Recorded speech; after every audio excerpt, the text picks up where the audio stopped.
нашите гости. Най-първо ги отговоря на колежката. Значи, не е по принцип решението, тук е това, що вие сакате да читате само Курив и да гледате Сител.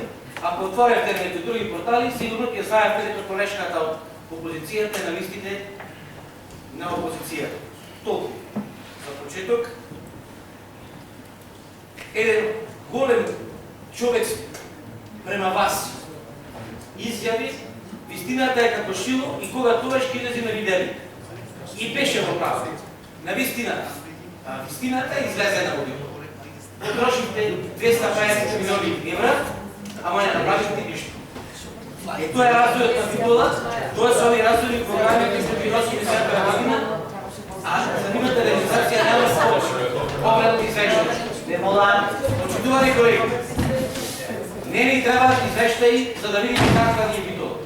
Не ни трябват извештаи. Прејаните сами ќе влегват изградот, ще да го гледат што се имате направено или немате направено. Битола, успеавте со вашиот развој од најградски град во Македонија да го направите негово село.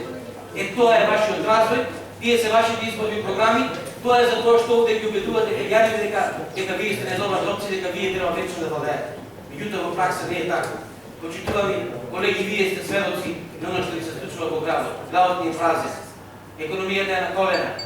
Дуќаните секој ден се повеќе се затворат. Тие се развојните планови кои што вие ги реализирате и овде ни кажувате приказни за мали деца. Тоа е тоа што го развивате. Еве е вашата изборна програма. Повторно ќе извадам на говорница. Што овде имате остварено? Само еден сегмент ќе оземам, бидејќи ако почнеме да зборуваме, треба да зборуваме 3 дена. Ево, да го дореализираме деценискиот проект за топлификација на Битола преку искористување на топлинската енергија на рек Битола. Ова сте го пишеле во 2013 година. Сега е 2017 за еден месец, од тоа нема ништо. Покривте 100 метра или 200-500 нека се цевки кои што го нарекувате топлификација на северниот дел на Битола. Така, топлификација, топловод за северниот дел на Битола. Цевките се затрупани во улицата, од тоа ништо. Значи, ако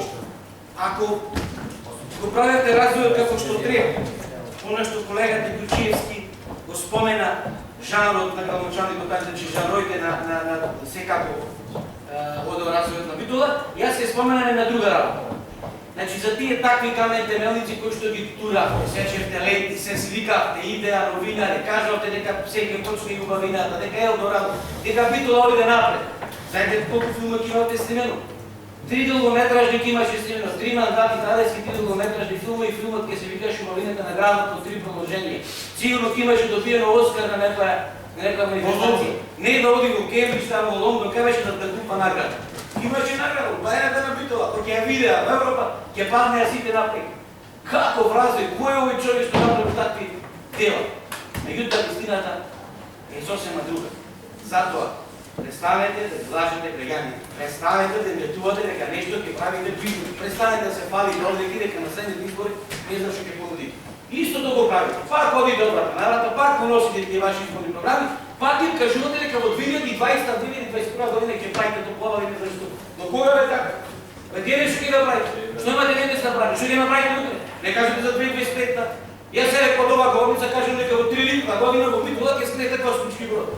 Во 3 литра. Живи, били па виде? Доста разбирал. Не държи по гевора. Сега да преминиме на развојните планови и програми кои што ги имаме пред нас денес, кои што се предмет на дискусија по точка на дневен. При носењето на буџетите и при ребалансите на буџетите. Опозиција секогаш бава амандмански да влезат амандмани кои што се во интерес на граѓаните на општина Битола, во интерес на развојот на општина Битола. Капитални објекти секогаш би беа одбиени со образложение дека ќе влезат во развојните програми. Кој ќе се носи програмата, тогаш ќе го предложиме амандман. Значи јас од оваа говорница имам предложено за овие 3 години, може 30 амандмани, моите колеги сигурно ќе по 10 да бројот огромен. Што од тоа имате овде внесено? Каде се тие, значи зошто не ги одбивате амандманите? Ако беа издржани, ако беа наистина во интерес на граѓаните, зошто не ги прифатите? Зошто не ги имплементирате? Тоа го прашав и на комисиската расправа. Меѓутоа, одговорот беше малку така во завитка, како што велиме ние во Голанда, и работата беше дека ние немаме пари. Работата е дека ние немаме пари, дека не можеме да реализираме тоа што го ветуваме. Пари, вие тоа што го ветуваме. И навистина е така. Парите ненаменски ги потрошите таму каде што не треба. Нема да се враќам каде ги потрошите, знаете вие добро. А тоа што требаше да значи развој и реализација на твоите програми на општина Битола не го реализираме. И сега повторно за 3 години повторно предватате дека ќе ги реализирате. Нема да ги реализирате. Затоа што немате пари. Затоа што популистички се ќе наставите пред граѓаните за да ги лажите, да ги тупкате по рамена, да ги гласат на следните избори и повторно ќе ги излажете. Затоа на крајот ќе ве повикам што треба да им кажете на граѓаните во општина Битола. Значи, амандманите од прибавките на расправата за буџетот. Јас сакам да споменам една работа која што ја има во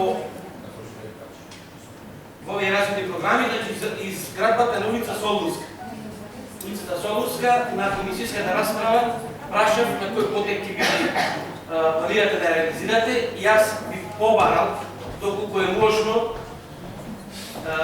да се прошири опфатот на улица Солунска во делот кој што е во близина на Идеал Шипка, значи пратете ме, ќе ве молам, пратете ме, барам средства да се обделат до изградба на улицата Солунска.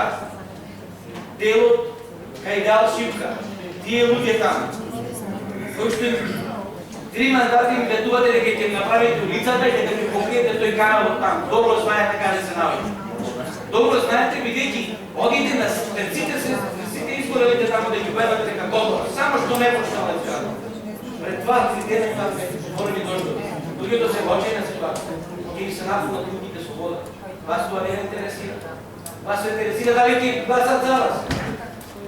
Значи, тоа дел таму треба да влези во оваа програма, видите се односјава, не немаме ништо. Гледате сума на пари што треба да се даде.